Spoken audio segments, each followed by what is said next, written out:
How are you? I hope you all are fine. Okay, Vijay. First of all, what you have to do, mark your attendance in the chat box so that we come to know about you. And secondly, now we are going to start chapter number 2 of class 6, that is weather and climate from our social studies book. Mute your mics so that there will be no distortion during the class. Wear your headphone, the voice will be clear to you. So coming to the topic, before coming to the topic, let's discuss about the previous work. Have you done your homework?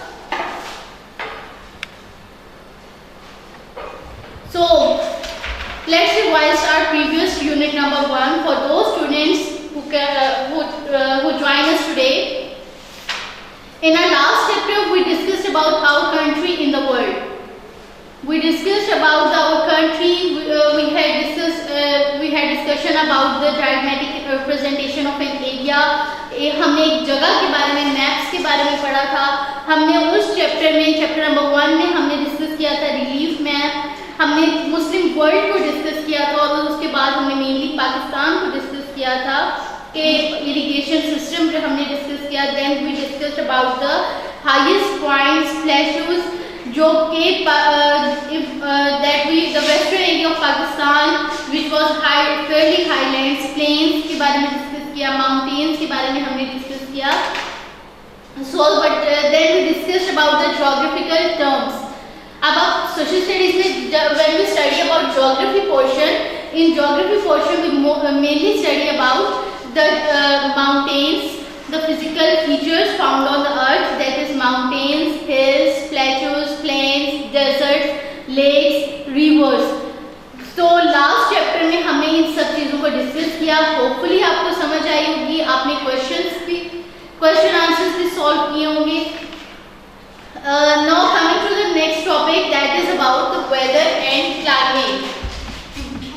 That these are the two different terms. दो मुख्तलिफ terms हैं हम use करते हैं, weather और climate. Weather वो है, it is a climatic condition on any one day. किसी एक दिन पे जो मौसम होता है, that is called weather. Climate जो है, it is the average of weather for the whole year. पूरे साल में जो सूरत हाल होती है उसको हम कहते हैं क्लाइमेट. क्लाइमेट इज सो मैं आपको थोड़ा सा और ब्रीफ कर दूँ. What is weather? The state of atmosphere at a particular place and time, heat, cloudiness, dryness, sunshine. फिजा में या ऐसी स्टेट जो एटमॉस्फेयर की एक खास वक्त पे, खास जगह पे जो है वो उस जगह का वेदर होता है. Suppose if you are outside the city, there is the weather condition is something else, and in Chang the weather conditions are different. So at a particular place and time, that depends upon किस चीज़ पे depend करती है weather conditions. heat, cloudiness, अगर वहाँ पे गर्मी है, बादल है, ड्राई खुश्की है, हवा में नमी है, सनशाइन है. तो weather is the climatic condition on any one day. और ये चेंज होता रहता है, हर दिन जो है वो वेदर कंडीशंस चेंज होती है. So in our desert और सहराओं में there may be one day of showers, but this may be the only rain it gets during the year. सहराओं में आपको पता है कम बारिशें होती हैं और there may be one day of showers, मतलब किसी एक दिन अगर बारिश होती है तो वो बारिश जो है वो सिर्फ the only rain पूरे साल में सहराओं में जो होती है वो सिर्फ एक बारिश.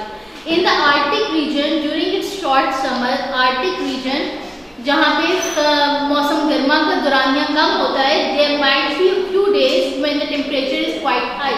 वहाँ पे कुछ दिन ऐसे होंगे जहाँ पे टेम्परेचर जो है वो ज़्यादा हाई होगा, गर्म होगा. सो आपकी बुक में जो 2 डेफिनेशंस दी हुई हैं वेदर के according. Next one is climate. Climate is the average of weather conditions over a whole year. पूरे साल में जो वेदर कंडीशन रहती है वो क्या है? क्लाइमेट है. द डेजर्ट जो है, सहरा, चाहे वहाँ पे एक दिन बारिश हुई है लेकिन उसके बावजूद जो है वो पूरा साल जो है वहाँ पे क्या है कि वहाँ पे गर्मी रहती है. Has a hot dry climate. The arctic region, despite a few days of sunshine, has a bitter severely cold climate, मतलब शदीद किस्म का सर्द मौसम होता है वहाँ पे। आर्कटिक रीजन में चाहे वहाँ पे कुछ दिन सनशाइन भी होती है, धूप भी होती है, लेकिन फिर भी क्या है कि वहाँ पे शदीद किस्म की सर्दी होती है। The climate of a country, अब क्लाइमेट एक मुल्क का मौसम जो है वो क्यों जरूरी है? The climate of a country is very important. It decides what crops can be grown there and how the people live. एक जगह का जो मौसम है उसकी आबो हवा है, क्लाइमेट आबो हवा है, वही हमें बताती है कि यहाँ पे कौन सी क्रॉप, कौन सी फसलें उगाई जानी चाहिए, लोग अपने आप को उस आबो हवा के, उस वेदर के अकॉर्डिंग कैसे अपने आप को सेटल करें और कैसे वहाँ पे रहें। There is no point in trying to grow rice on the dry cold plains of Central Asia. और वहाँ पे ऐसे कोई पॉइंट्स नहीं है जो वो ग्रो कर सकें। चावल मतलब कुछ जगहों पे तो नहीं ना उगाए जा सकते। जो चावल की फसल है वो ज़्यादातर पानी में उगाई जाती है, बारिशों के दिनों में ये जो फसल है ये ज़्यादा ग्रो करती है।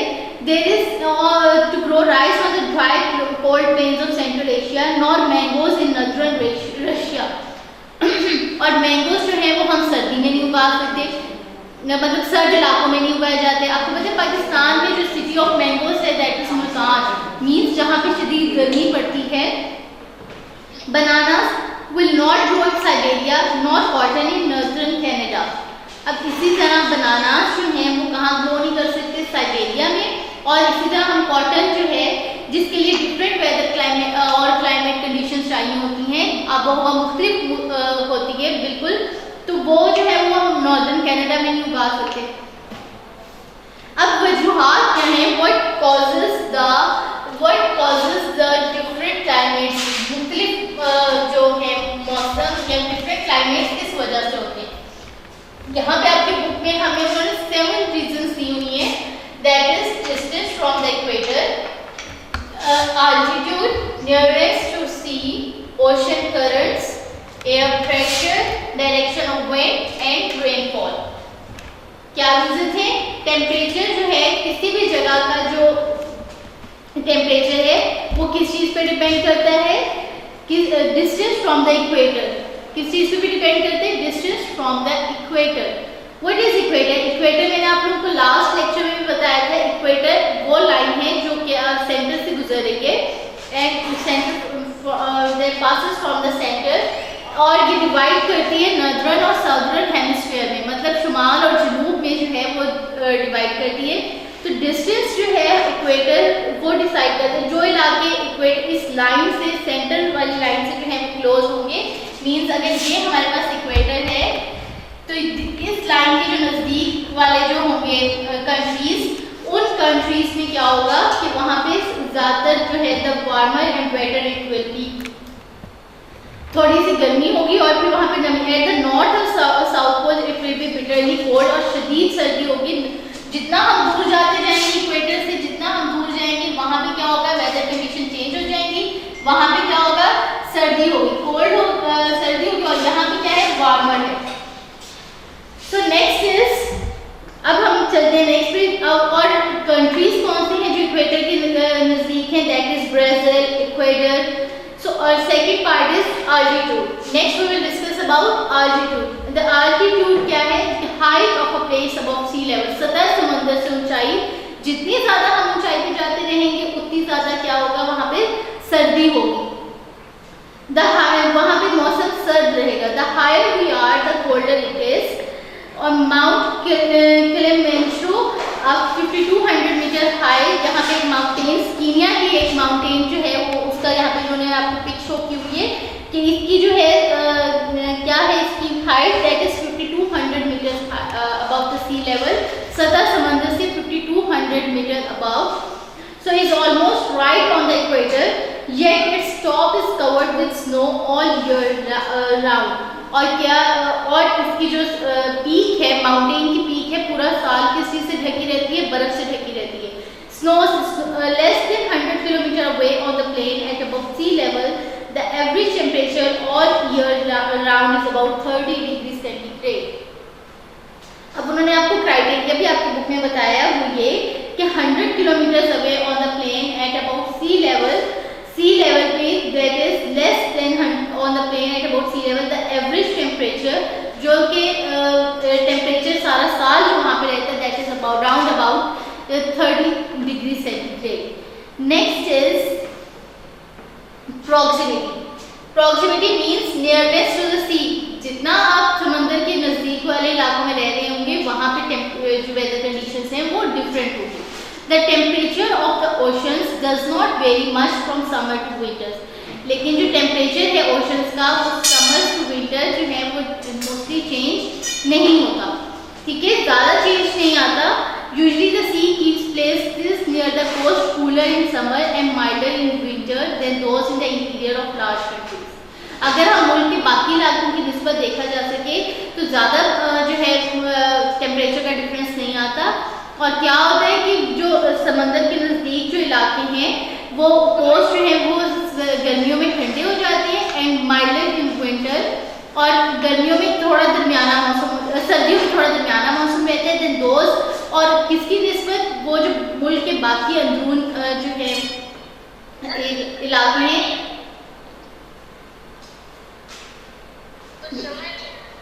बेटे क्या नहीं समझ में आया?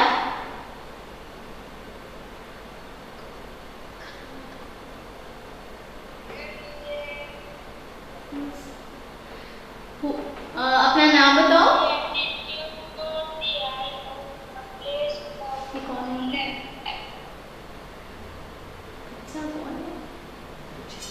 बेटी अपना नाम बताएं।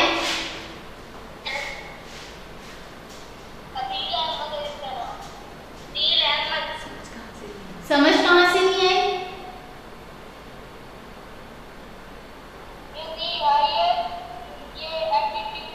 एल्टीट्यूड की नहीं समझ में आई।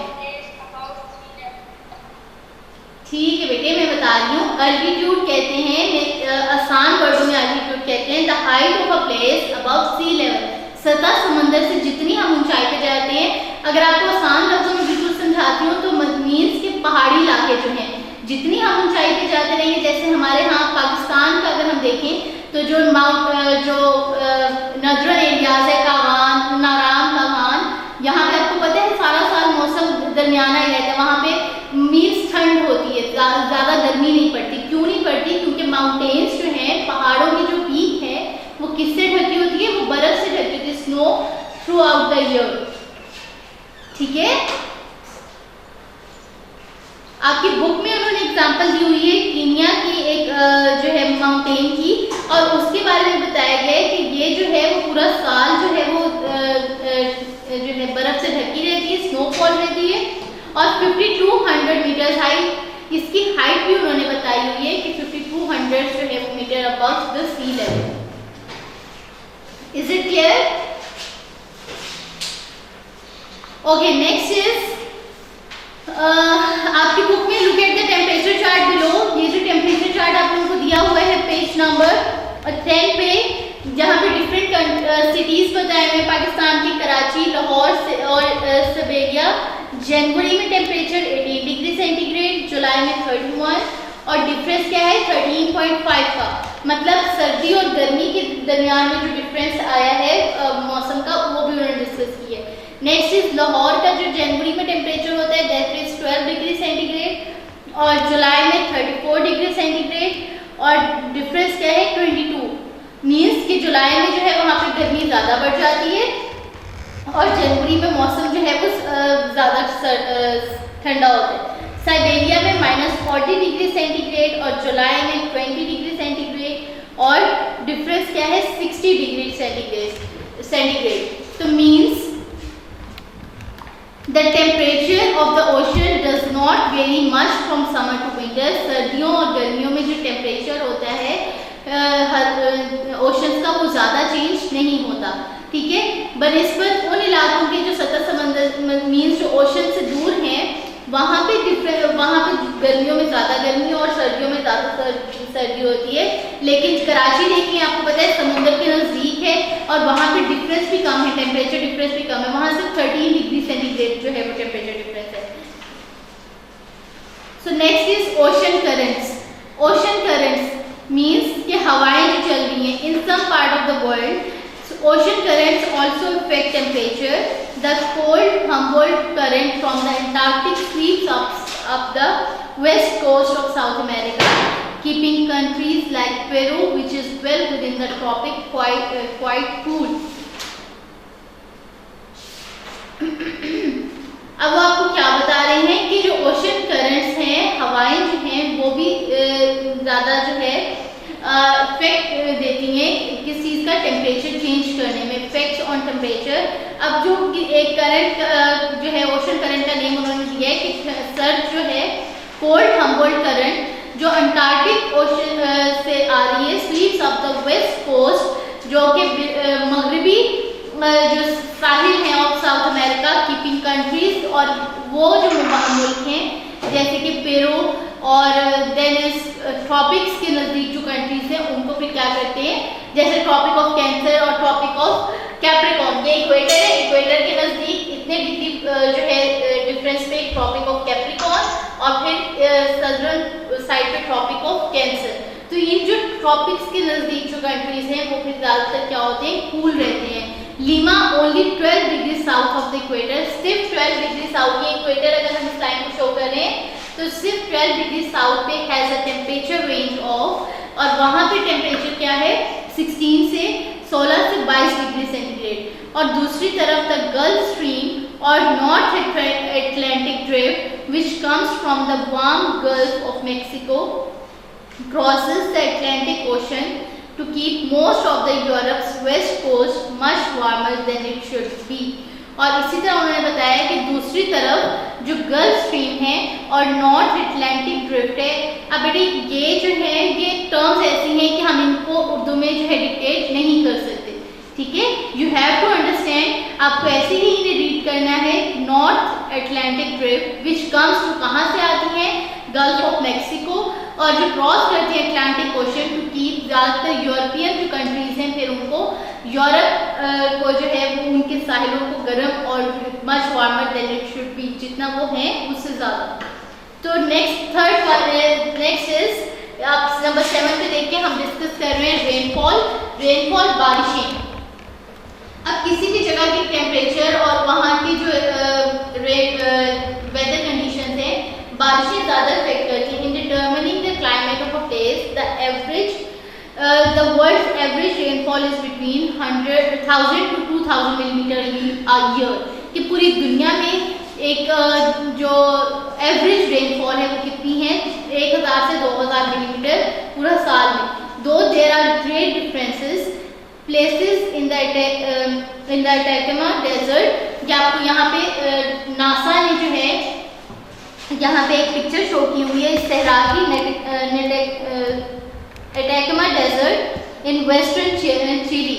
चिली इज अ कंट्री और उसके मगरब में जो ये प्लेस है उसको उन्होंने उसके बारे में बताया गया है, have had no measurable rains for hundreds of years. वहाँ पे इतने साल तकरीबन साल गुजर गए हैं कि वहाँ पे बारिशें नहीं हो सकी। तो means on the is known as a driest place on earth, और पूरी जमीन पे जो सबसे ज़्यादा खुश्क जगह है वो कौन सी है, Atacama desert. On the other hand Cherrapunji in Assam में जो एक जगह है Cherrapunji had 22,990 millimetre of rain in 1 year in 1861 में वहाँ पर सबसे ज़्यादा बारिश हुई जो कि रिकॉर्ड की गई 22,990, और ये वर्ल्ड रिकॉर्ड है स्टिल, इसको अभी तक कोई नहीं तोड़ सका। Then next is air pressure. हम क्या डिस्कस करने जा रहे हैं, एयर प्रेशर, हवा का दबाव। Then air may not seem to have any weight, हवा का तो मीन्स कोई वेट नहीं है ना, हल्की फुल्की है।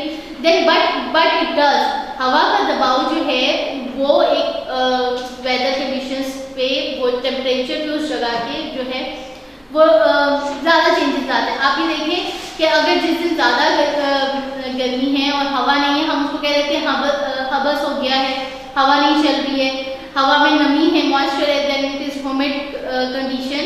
It is just that we do not normally feel it, हमें फील नहीं होता कि हवा का कोई वेट है, लेकिन है, ठीक है। Above each of us is a column of air several kilometres high, हम सब के ऊपर जो है मीन्स आप सबके ऊपर जो कि हमें बिल्कुल नहीं फील हो रहा होता, हवा का दबाव 230 किलोग्राम जो है वो हाई है। The air pressure is not set, और लेकिन ये एक जैसा नहीं रहता, मीन्स चेंज होता रहता है। Sometimes it presses more heavily on the earth than at other times, कभी कभार जमीन पे हवा का दबाव ज़्यादा हो जाता है, बाकी जो है समटाइम्स कम रहता है। The average is about 1 kilogram on every square metre, लेकिन एवरेज क्या है कि 1 किलोग्राम है हर स्क्वायर मीटर पे।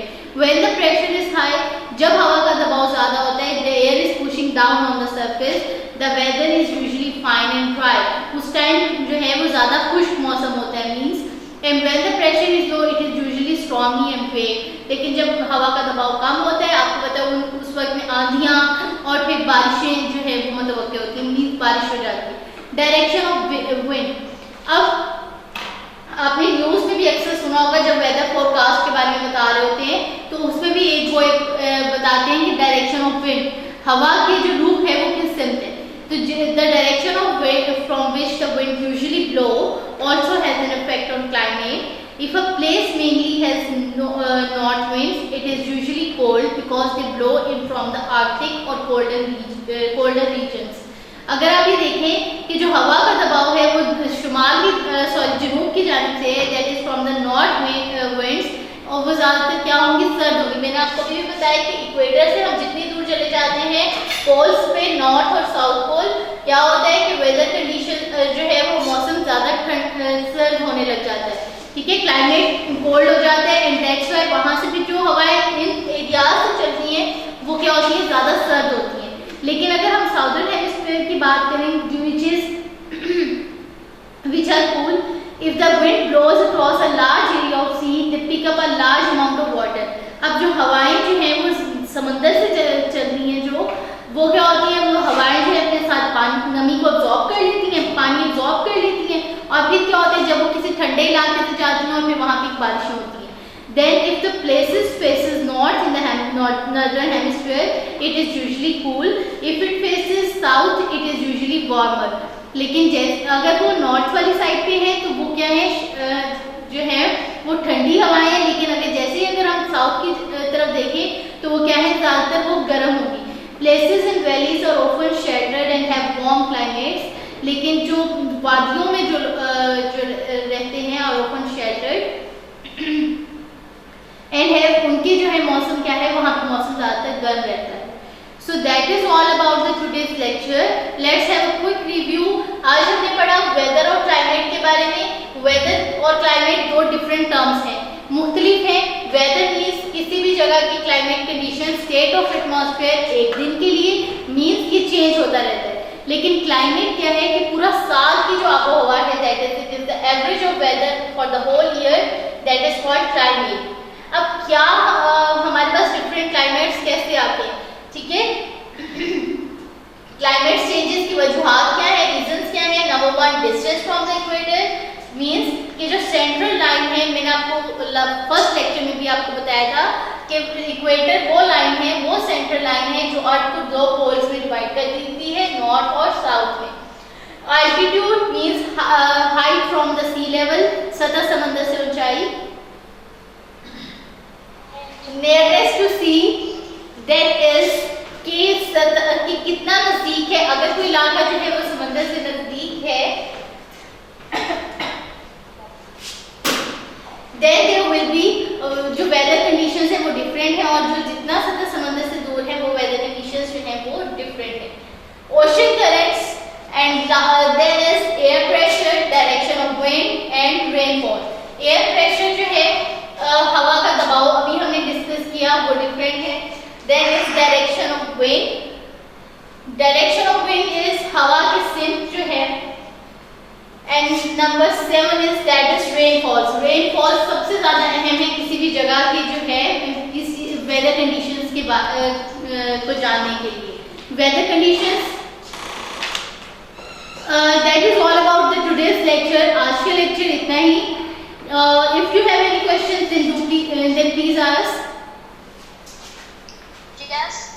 बेटे कोई क्वेश्चन करना है, कहीं से समझ नहीं आई है तो बताएं। मैम पेज नंबर 10 पर देखें रेनफॉल। जी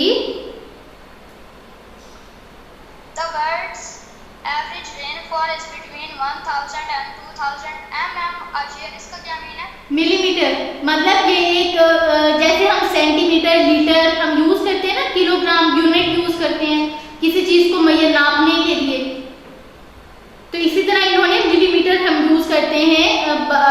इसको हमें ये पता चल जाए कि एवरेज रेनफॉल 1000 से 200 millimetre. Millimetre is a unit, एक यूनिट है, ठीक है।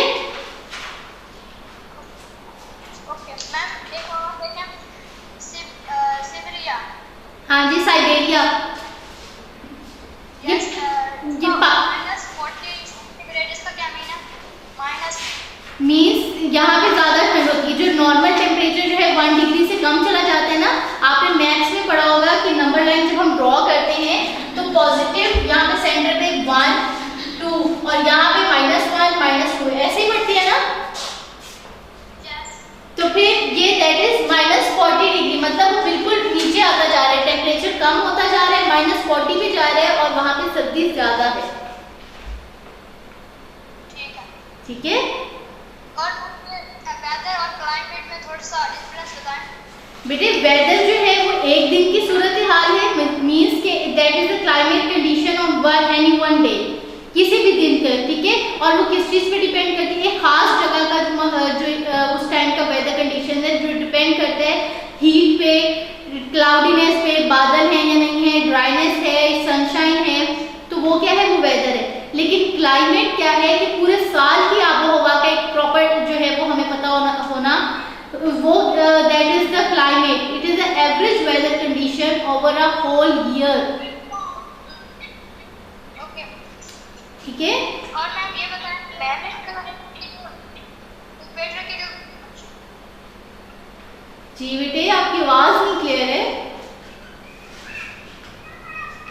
मैम इक्वेटर के करीब है वो ज्यादा गर्मी है ना, इक्वेटर के करीब जो इलाके हैं वहाँ पर गर्मी ज्यादा है और जो दूर है वहाँ पर ठंड ज्यादा है जी, तो इसे क्लाइमेट कहेंगे या वेदर? क्लाइमेट कहेंगे बेटे हम, क्लाइमेट। लेकिन वेदर तो रोज चेंज हो सकता है। बेटे exercise notes will be provided to you, ठीक है। व्हाट्सएप के थ्रू आपको नोट्स आ जाएंगे, स्कूल की वेबसाइट पे भी अवेलेबल होंगे। और आपने सबसे पहले क्या कोशिश करनी है, इस चैप्टर को दोबारा थॉरोली रीड करें आप, ठीक है। जब आप रीड करेंगे आपको इन क्वेश्चंस के आंसर भी इसी चैप्टर में से मिलते जाएंगे। Why is the amount of rainfall so important for the climate? अगर फर्स्ट क्वेश्चन को मैं थोड़ा सा आपको डिस्कस कर दूं कि रेनफॉल जो है वो क्यों जरूरी है एक जगह ही क्लाइमेट के लिए, वो आपको इसका आंसर बी पार्ट में मिल जाएगा कि rainfall is very important in determining the climate of place, क्यों जरूरी है, ठीक है। इसी तरह so that is all about the today's lecture. Homework you have to learn and solve unit number 1, learn and solve unit number 1 on notebook, that is your homework. That is all about today's lecture. Hope you understood. Thank you very much. जी बेटे। Ma'am homework के ना ये समझ नहीं आया, आप please दोबारा बता दें। बेटे होमवर्क ये है, आपने आपकी बुक पे जो क्वेश्चन आंसर्स हैं वो आपने अपनी नोटबुक पे सॉल्व करने हैं और उन्हें लर्न भी करना है, ठीक है। और साथ में ये जो आपको चैप्टर पढ़ाया है इसको आपने रीड करना है। जब आप खुद रीड करोगे आपको ज्यादा अच्छे से भी समझ आएगी और फिर आपको आंसर्स जो है वो इसी चैप्टर में मिल जाएंगे। जब तक आपको नोट्स भी अवेलेबल हो जाएंगे, व्हाट्सएप के थ्रू आपको नोट्स भी आ जाएंगे, ठीक है।